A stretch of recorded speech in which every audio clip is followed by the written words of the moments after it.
Usually app ಎಲ್ಲ launch ಮಾಡೋಕೆ ಜನ ಹೆದರ್ಕೋತಾರಲ್ಲ, ಯಾಕೆಂದರೆ ಡೌನ್ಲೋಡ್ಸ್ ಅಚೀವ್ ಮಾಡೋಕ್ಕಾಗಲ್ಲ ಅಂತ. This app was like a contribution to the society. ನನಗೆ ಮಾಡಬೇಕಿತ್ತು. ಯಾಕೆ ರೀಜನ್ ಕನ್ನಡದಲ್ಲಿ ಕನ್ನಡ ಆ್ಯಪ್ ಆಗಲ್ಲ? Kannada style recipes, workout complete ನಾವು ಕನ್ನಡದಲ್ಲಿ ಎಕ್ಸ್ಪ್ಲೇನ್ ಮಾಡಿದ್ದೀವಿ. ಒಂದೊಂದು ಈಗ ನೀವು for example doing bench press, ಅದನ್ನು ಕನ್ನಡದಲ್ಲಿ ಎಕ್ಸ್ಪ್ಲೇನ್ ಮಾಡಿದ್ದೀವಿ. ಸೊ ಆ ಆಸೆ ನನಗೆ ತುಂಬ ಮುಂಚೆನೇ ಇತ್ತು.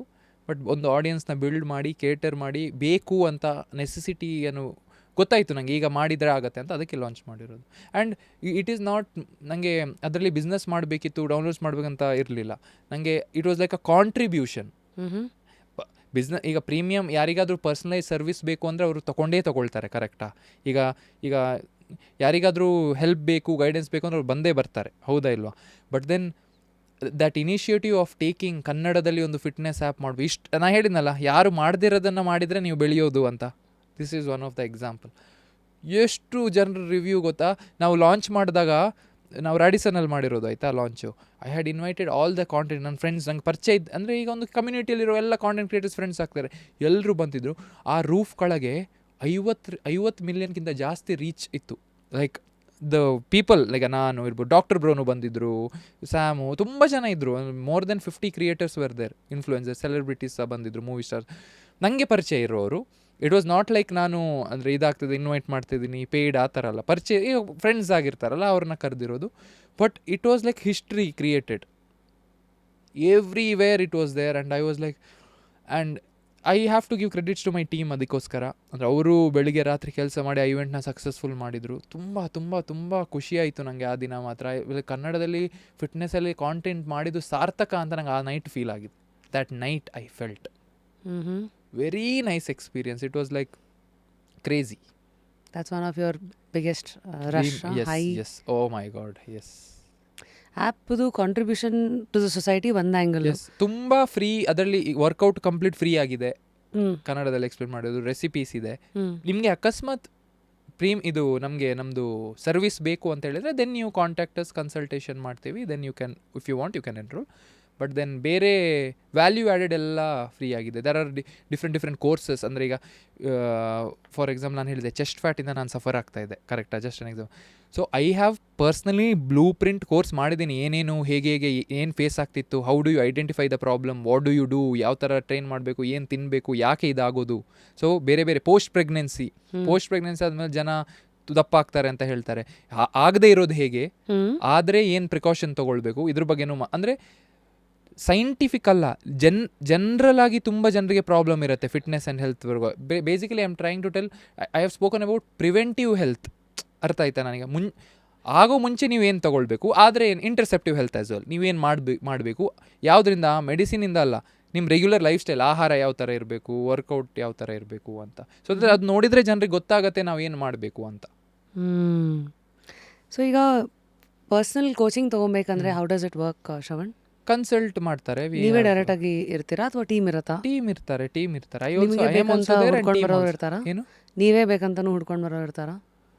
ಹಾಗೆ ಇರ್ತಾರೆ. But then I am there ಅಲ್ಲ, that is my work, I will be there. ನಾನೇ ಗೈಡ್ ಮಾಡೋದು ಟೀಮಿಗೆ, ನಾನು ಇರ್ತೀನಿ ಅಲ್ಲಿ, ಐ ಟೇಕ್ ಕೇರ್. ಸೊ ಬೆಳಿಗ್ಗೆ ಆಫೀಸ್ಗೆ ಹೋದ್ರೆ ರಾತ್ರಿ ನನಗೆ ಆಫೀಸಲ್ಲಿ ಇರ್ತೀನಿ, ನಾನು ಕೆಲಸ ಮಾಡ್ತಾ ಇರ್ತೀನಿ, ಏನೋ ಕ್ಲೈಂಟ್ ಏನು ಕೆಲಸ ನಾನು ಸಹ ಹೋಗಿ ಹೆಲ್ಪ್ ಮಾಡಿದ್ದೀನಿ. And we have competent coaches as well. ನಾನು ಇಷ್ಟು ಜನ ಟ್ರಾನ್ಸ್ಫರ್ ಮಾಡಿದ್ರೆ ನಮ್ಮ ಒಬ್ಬೊಬ್ರು ಕೋಚ್ ಎಷ್ಟು ಜನ ಟ್ರಾನ್ಸ್ಫಾರ್ಮ್ ಮಾಡಿದ್ದಾರೆ. ಸೊ ಫಾರ್ ಎಷ್ಟು 1000 ಕ್ಲೈಂಟ್ಸ್? 1000ಕ್ಕಿಂತ ಜಾಸ್ತಿ ಟ್ರಾನ್ಸ್ಫಾರ್ಮ್ ಆಗಿದ್ದಾರೆ. ಎಕ್ಸಾಕ್ಟ್ ನಂಬರ್ ನನ್ನ ಹತ್ರ ಈಗ ಇಲ್ಲ. But then a lot of people, ನೀವು ನಮ್ಮ ಪ್ರೊಫೈಲ್ ನೋಡಿದರೆ ಎಷ್ಟು, and reviews also, so many people. At the end ಏನು ಗೊತ್ತಾ, ನಾವು ದಾರಿ ತೋರಿಸ್ತೀವಿ, ಏನು ಮಾಡಬೇಕೆಲ್ಲ ಹೇಳ್ತೀವಿ, ಕರೆಕ್ಟಾ? ಮೇನ್ಲಿ ಏನು ಗೊತ್ತಾ, what I understood is, it is not about the diet plan, it is not about the workout plan, it is about someone being there for you. You get my point? Making sure you are doing it right or wrong. ಅಂದರೆ ಇವು ಒಂದು ವಾರ ನೀವೊಂದು diet ಮಾಡಿದ್ರ, 10 ದಿನ ನೀವೊಂದು diet ಮಾಡಿದ್ರ, ಆಯಿತಾ? ಅದಾದಮೇಲೆ ದೇರ್ ಈಸ್ ಪ್ರೋಗ್ರೆಸ್. ಈಗ ನಿಮ್ಮ ಪ್ರೋಗ್ರೆಸ್ ಮೇಲೆ ಅಪ್ಡೇಟ್ ಆಗಬೇಕು, ಇಲ್ಲ ನೀವು ಸ್ಟಕ್ ಆಗಿಬಿಡ್ತೀರಾ. You can't keep eating the same food and expect progress. Calorie variation ಆಗುತ್ತೆ, ಮ್ಯಾಕ್ರೋನ್ಯೂಟ್ರಿಯೆಂಟ್ಸ್ ವೇರಿಯೇಷನ್ ಆಗುತ್ತೆ.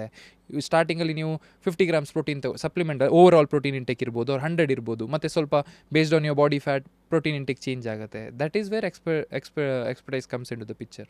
ಇವತ್ತು ಮಾರ್ಕೆಟಲ್ಲಿ ಇದೆ ಸೋ ಮೆನಿ ಕೋಚಸ್ ಎಲ್ಲ ಅಲ್ವಾ? ಸೊ ನೀವೆಲ್ಲದರಲ್ಲೂ ನಾನು ಫಸ್ಟ್ ಮಾಡಬೇಕು, ಬೆಸ್ಟ್ ಮಾಡಬೇಕಂತ ಯೋಚನೆ ಮಾಡಿದವರು ಇಲ್ಲೂ ಐ ಆಮ್ ಶೋರ್ ಅದೇನೋ ಒಂದು ಯುನೀಕ್ನೆಸ್ ತಂದಿರ್ತೀರಾ. What was a uniqueness that you saw? Flexible dieting. And the gap that you found in the market. Flexible dieting is the biggest gap. ಜನರಿಗೆ ನಾನು ಇಲ್ಲಿ ನನ್ನ ಹತ್ರ ಬರೋ ಮುಂಚೆ ಜನರು ತುಂಬ ಜನ ಡಯಟ್ ಫಾಲೋ ಮಾಡ್ತಿದ್ದಾರೆ, ರಿಸಲ್ಟ್ ಬರಿಲ್ಲ ಅಂತ. ಏನು ತಿಂದಿರಾ? ನಾನು ನೀರಿಗೆ ಲಿಂಬೆ ಹುಳಿ ಹಾಕಿದೆ, ಹನಿ ಹಾಕಿದೆ, ಮಿಕ್ಸ್ ಮಾಡಿ ಬೆಳಿಗ್ಗೆ ಎಂಟಿ ಸ್ಟಮಕ್ ಕುಡಿಯೋಕೆ ಹೇಳಿದರು. ಅದಾದಮೇಲೆ ಸೌತೆಕಾಯಿ ಮಾತ್ರ ತಿನ್ನಲಿಕ್ಕೆ ಹೇಳಿದರು, ಫ್ರೂಟ್ ಜ್ಯೂಸ್ ಮಾತ್ರ. It is still there. ಓಹೋ. So people don't understand the concept of energy balance, calories, macronutrients. ತುಂಬ ಜನ ಹೇಳ್ತಾರೆ ರೈಸ್ ತಿಂದರೆ ಹೇಗೆ ವೆಯ್ಟ್ ಲಾಸ್ ಮಾಡೋದು. ನಿಮ್ಮ ಬಾಡಿ ಗೊತ್ತಿದೆಯಾ ನೀವು ರೈಸ್ ತಿಂತಿದ್ದೀರಾ, ಚಪಾತಿ ತಿಂತಿದ್ದೀರಾ, ಅಥವಾ ನೂಡಲ್ಸ್ ತಿಂತಿದ್ದೀರಾ? ಇಲ್ಲ, it is taking the macronutrients and micronutrients in it. ಅದರಲ್ಲಿ ನ್ಯೂಟ್ರಿಷನ್ ವ್ಯಾಲ್ಯೂ ಏನಿದೆ ಅದು ತೊಗೊಳ್ತಾ ಇರೋದಲ್ಲ. ಅಂದರೆ ನಮ್ಮ ಮೈಂಡಿಗೆ ಗೊತ್ತಿದೆ, ನಮ್ಮ ಬಾಡಿ ಗೊತ್ತಿಲ್ಲ ಅಲ್ಲ. So that is how it is. So ನಾನು ಬಿಡಿಸಿ ಹೇಳೋಣವಾ? ಐ ಆಮ್ ಶೋರ್ ಇದು ನಿಮಗೆ ಇದು ಥರ ದಿನ ಮಾತಾಡೋ ವಿಚಾರ. ಎಷ್ಟೊಂದು ಜನಕ್ಕೆ ಕಾರ್ಬ್ಸ್ ಅಂದ್ರೇನು, ಪ್ರೋಟೀನು, ಫೈಬರ್ ಆ ಲೆವೆಲಲ್ಲಿ ಗೊತ್ತಿರ್ಬೋದು. Since you given some interesting words, I would like to explore that well. Firstly macro and micronutrients ಅಂದರೆ ಏನು? ಮ್ಯಾಕ್ರೋನ್ಯೂಟ್ರಿಯೆಂಟ್ಸ್ ಅಂದರೆ ಈಗ ನೀವು ಒಂದು ಆಹಾರ ತಿಂತೀರಾ, ಆ ಆಹಾರದಲ್ಲಿ protein, carbohydrates, fats and fibre ಅಂತ 4 ವಿಷಯ ಇದೆ, ಆಯಿತಾ? So these are called macronutrients. Protein, carbohydrates, fats, fibre, ಇದು ಮ್ಯಾಕ್ರೋನ್ಯೂಟ್ರಿಯೆಂಟ್ಸು. ಸೊ ಒಂದೊಂದಕ್ಕೂ ಏನೇನು ಬರುತ್ತೆ? ಉದಾಹರಣೆಗೆ ಈಗ ಕಾರ್ಬ್ಸ್ ಅಂದರೆ ರೈಸು, ಚಪಾತಿ. ಅದು ಪ್ರೋಟೀನ್ ಅಂತ ಹೇಳಿದ್ರೆ ಈಗ ಚಿಕನ್, ಫಿಶ್, ಪನ್ನೀರ್, ಸೋಯಾ, ಕಾಳುಗಳು, ಮೊಟ್ಟೆ, ಅದೆಲ್ಲ ವೇ ಪ್ರೋಟೀನಲ್ಲಿ ಬರುತ್ತೆ. ಮತ್ತು ಫ್ಯಾಟ್ಸ್ ಅಂದರೆ ನಿಮ್ಮ nuts, egg yolk, oils, all these are fats. Finally fibre, vegetable, fruits, ಸೀಲೆಮಸ್, ಹಣ್ಣುಗಳು, ಅದೆಲ್ಲ ಫೈಬರ್. ಜನರಲ್ ಆಗಿ ಹೇಳಬೇಕು. ಮೈಕ್ರೋನ್ಯೂಟ್ರಿಯೆಂಟ್ಸ್ ಅಂದರೆ vitamins and minerals, basically zinc, magnesium, vitamin A, vitamin C, ಇದೆಲ್ಲ ಮೈಕ್ರೋನ್ಯೂಟ್ರಿಯೆಂಟ್ಸಲ್ಲಿ ಬರುತ್ತೆ. ಸಿಂಪಲ್ ಆಗಿ ಹೇಳಬೇಕಂದ್ರೆ 2 ತುಂಬ ಇಂಪಾರ್ಟೆಂಟ್ ನಮ್ಮ ಬಾಡಿಗೆ.